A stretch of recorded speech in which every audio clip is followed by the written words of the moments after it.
Today, Donald Trump was at the State Department. But the latest bizarre debate engulfing this president is whether he is fooling the nation about his physical fitness. Hello, doctor. He has always been keen, perhaps obsessively so, to project himself as in perfect health. I haven't had a cold in a long time. Years. Back in 2015, Harold Bornstein, who was his doctor for many years, told Americans with wonderful hyperbole that if Trump won the election, he would be the healthiest individual ever elected to the presidency. But now the doctor admits it was all a fraud, or a joke, depending on your point of view, that the letter was actually dictated by Trump himself. I will also tell you that that letter that showed up in the Times about his health, he wrote himself. You know that. Yeah. He wrote it himself.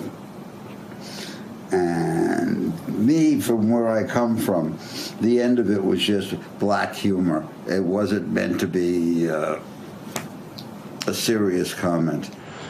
Once Trump was elected, there was another twist.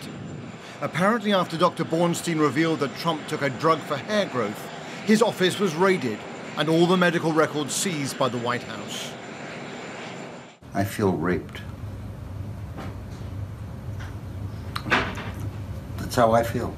Raped, frightened, and sad.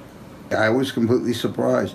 The morning or two after the story about his hair ran, she said, "So you wanted to be the White House doctor? Forget it. You're out." The man who held that position was Ronnie Jackson. And when the president had his annual checkup this year, he too appeared to be seeking simply to please his patient. It's called genetics. I don't know. It's some people have, just great genes. I told the president that if he had a healthier diet over the last 20 years, he might live to be 200 years old. I don't know. His supporters say none of this really matters. His critics insist it's a pattern of deception that goes to the heart of this presidency. Robert Moore, News at 10, Washington.